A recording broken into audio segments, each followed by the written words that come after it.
जी अस्सलाम वालेकुम वरहमतुल्लाहि वबरकातुहू। जनाब आज माशाल्लाह दो बकरियां दी लाट ले आंदी है, ब्लैक बीतल अमृतसरी और नागरा बीतल।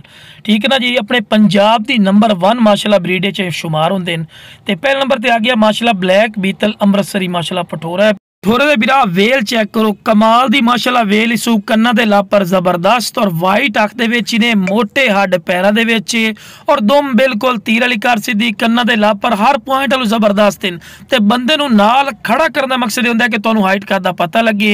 और 35 तो 36 इंच माशाल्लाह दी हाइट इने बिरा। कोई मेरे को हाँ आके लवना चाहे, लोकेशन मेरी लुडन शहर जिला विहाड़ी है, लुडन मेन अड्डे ते UBL बैंक और PSO पंप दे सामने। इत्थे मेरा सोना भाई आके लवो और कार्गो दी सहूलत माशाल्लाह आल पाकिस्तान माशाल्लाह मौजूद है। ठोरा माशाल्लाह हर पॉइंट लो जबरदस्त ने। यह पठोरा बिरा अगर अयाली को पूछ लो या किसी फार्मर को पूछ लो तो खुद नहीं पता है 80-90 हज़ार रुपये डिमांड कर लेंगे, लेकिन बिरा अपनी वो डिमांड नहीं होनी, बिल्कुल जायज़ और मकूल इस बकरे की डिमांड हो सी। हाँ जोड़ी लो ओदा रेट डिफरेंट हो सी, घट हो सी।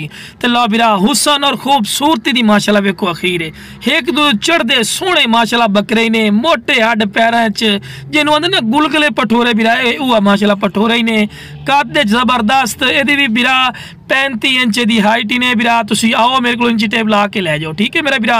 मोटे हड्ड पैरां दे विच ने, गोश्त दा बोरा किते भी हड्डी तो नजर आ नहीं रही, ठीक है ना मेरा भाई। ते कन्ना दे लापर चेक करो, खूबसूरत माशाल्लाह कन्ना दे लापर, झालर सोहनी, नक नकौड़ा सोहना, चिट्टी अख दे विच ने, वेल जबरदस्त, मोटे हड्ड पैरां च ने बिरा। हर पॉइंट जबरदस्त है, कोई ऐसा पॉइंट नहीं जेड़ा दा घट होवे।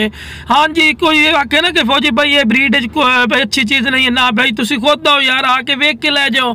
लेकिन बिरा लख रुपये की ब्रीड है, तुहानू भी पता है। हुण जितनियां मैं गल्लां कीती रखन ओहदा फायदा कोई नहीं, लेकिन बिरा असी वेखो हज़ारां रुपये दे रहे हैं। जेड़े बिरा आंदे ने कि फौजी भाई असी बकरियां वास्ते सानी रखना, ते लो बिरा इस तो वध ही कोई हुसन हुंदा है। हर पॉइंट लो जबरदस्त ने बिरा। हुण यह पठोरा अगर तुसी मंडी का विजिट कर लो ना, पक्का खीरा ही नहीं, मंडी का विजिट कर लो हकीकती गल है भाई ने तुसी तुहानू ये लाख रुपए तो घट 90 हज़ार तो घट पठोरा हिकल्ला नहीं मिलना। लेकिन बिरा जिस बिरा नू चाहिए इंशाल्लाह राबता साडे नाल करे, बिल्कुल